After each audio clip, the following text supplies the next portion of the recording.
Morning Bearer class. Oh, afternoon, if you're watching this in the afternoon. I'm here to read you chapter 5 of Kid Normal, and the title chapter is Kid Normal. As Murph leaned up against the corridor wall, enjoying the feel of the cool paint against his befuddled brain, he felt a sharp poke in his back. It was Mary. Not the most impressive of starts, was it? She asked him, screwing up the corner of her mouth. Well, it's a bit hard to be impressive when you've got absolutely no idea what's going on, Murph blurted out. What on earth did I miss over the last few weeks? What's that role play? I hate all that stuff. We had a woman come into my old school and spend the afternoon making us pretend to be the farm animal we feel closest to. I was a goat. Mary glanced at his hair and nodded sagely. Yeah, I would have said goat, or sheep. Your eyes are quite far apart. Thanks a lot. Anyway, said Murph, you've got to help me out. Behind Mary, an old man who seemed to be some sort of caretaker was pushing the broken TV on a trolley. Murph gestured at it. What was that all about? What does CT stand for? Capability training, of course, replied Mary, moving to one side to let the caretaker pass. You know, when you show everyone how you're getting on with your cape. What is this obsession with capes around here? That's like the 4th time today I've heard someone talk about them, and I haven't seen a single person wearing one.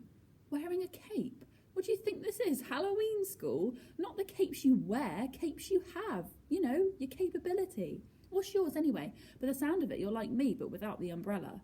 Like you? Yes, you know you're a skimmer, right? Or do you prefer the official name, terrain circumvention? Now you're just making sounds, and I have no idea what they are, said Murph, resting his forehead against the wall again. Just humour me for a minute. When you say capability, do you mean like a skill? Because I'm pretty good at Minecraft. Will that do? Mary laughed sarcastically. Then when she saw the worried look on Murph's face, she took on a puzzled expression herself. Your capability is your power, Murph. What? Like a superpower? Well, nobody's called it that for like 30 years, but yeah, if you want to go retro, she adopted a fake American accent, a superpower. You saw Timothy, didn't you?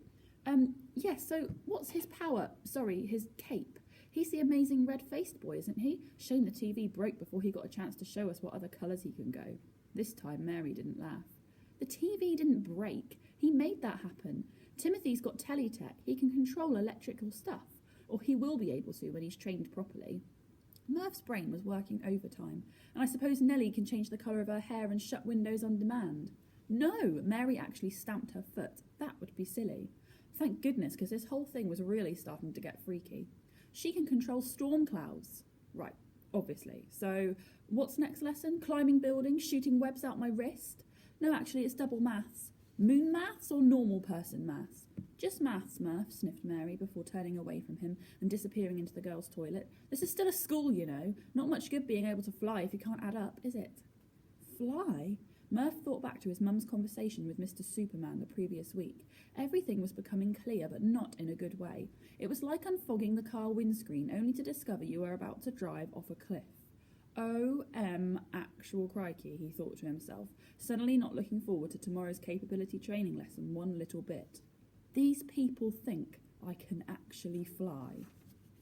For years now, Murph and his mum had an agreement. No more than an agreement, a pact. She wasn't allowed to ask the question. You know, the one, the mum question. The one to which there is only one possible answer. The question is this. So, and the mum can drag this word out for several seconds. How was school?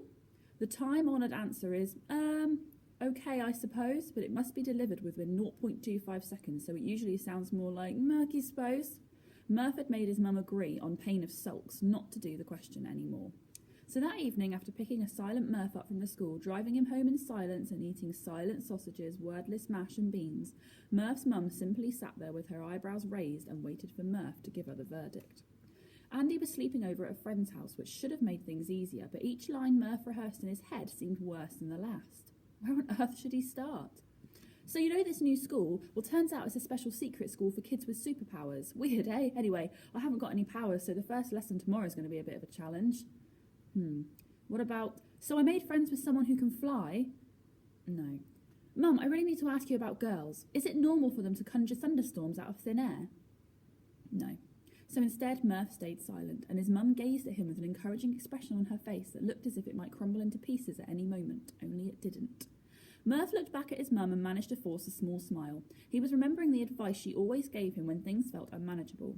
Problems don't go away on their own, and they only take advantage if you think they can win. Face them, look them in the eye, show them you're not scared. If you show them you're not scared of them, they'll run a mile. And so, with those words in mind, at school the next morning, Murph summoned every ounce of courage he had in his body, including the small amount usually stored in his toes, and said the words before he could give himself a chance to back out. "I am not, in fact," he declared in a loud, confident voice, "able to fly." It was the beginning of the daily capability training lesson, and Murph had decided to face his problems head on.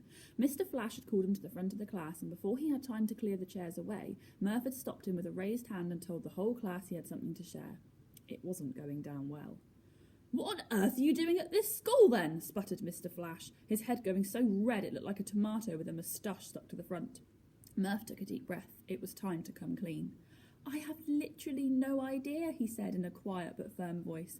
"I've made friends with a girl who apparently can fly. She's sitting next to another girl who can control storm clouds. Timothy here," he gestured at Timothy, who was looking at him as if he were a small and not especially attractive caterpillar, "can make electronics go fizz, and she, Murph carried on, pointing at a rotund, curly-haired young girl in the second row. "Actually, I have no idea what she can do." "I'm Hilda, and I can summon 2 tiny horses," she said nervously.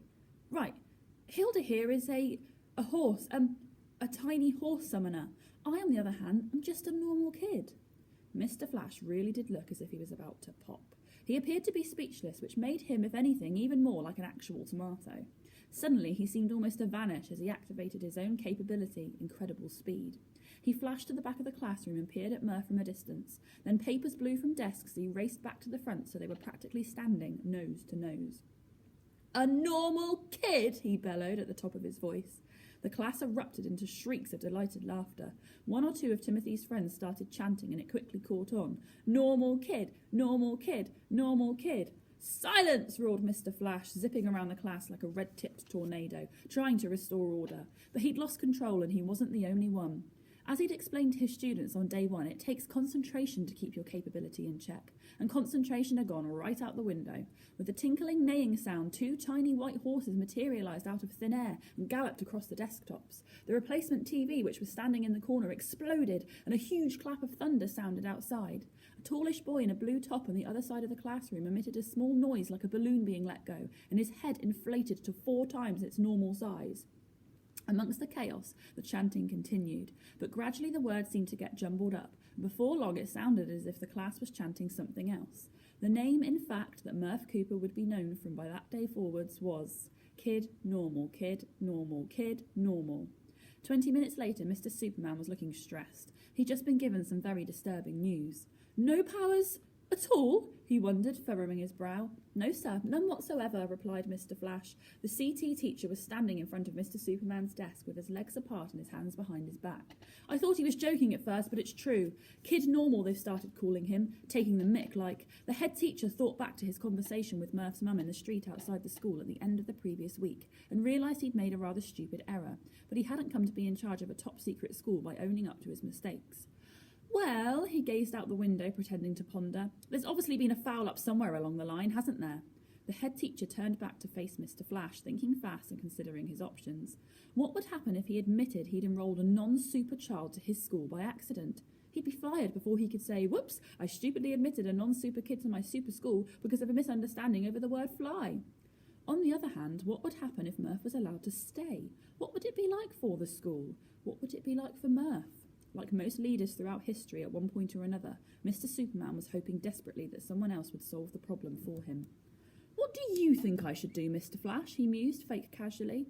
To Mr. Flash, the answer was as plain as the bushy moustache on his face. "Kick him out," he said meanly. "We've never had a kid with no capability at this school. It would be a travesty. A kid without a cape is like a swan." He paused, trying to work out what the most important part of a swan was. "Yes, Mr. Flash?" asked Mr. Superman. "Like a swan," Mr. Flash concluded decisively, unable to think of anything a swan had. "A swan. Never had a swan in the school either. You'd kick that out, wouldn't you?" Mr. Superman rolled his eyes and turned to look out the window again, unable to shake the image of Mr. Flash booting a swan out the school gates. Strangely entertaining though it was, this pleasing mental picture was not helping him make a decision, so he turned back around and adopted his most dramatic face as Mr. Flash continued to plead with him. "No one without a cape has ever been allowed to have anything to do with this school." The head teacher stopped him there. Well, there has been one, of course, he said. Oh, him! He doesn't count, spat Mr. Flash. Mr. Superman needed time to think. Well, thanks for your input, Mr. Flash. I'll consider what to do in due course. And with that, he sat down, wondering desperately how he could kick Murph out of the school now, without it becoming obvious that he'd made a gigantic error by allowing him to come there in the first place. Mr. Flash made a cross noise, looking for all the world as though he was about to go and find a swan to kick in. Then abruptly he seemed to blur and vanish as his cape activated once again. Moving so fast that the human eye was unable to track him, he left the room like a blast of angry wind and was humping in his own classroom at the other end of the building within seconds. Mr. Superman, who had superhuman strength but perhaps only averagely human intelligence, didn't even notice that he'd stolen a biscuit on his way out. That's the end of chapter 5. I hope you're enjoying the book so far. I'm really enjoying it. Chapter 6 will be uploaded on Monday, so make sure that you check that out then. Speak to you soon. Bye.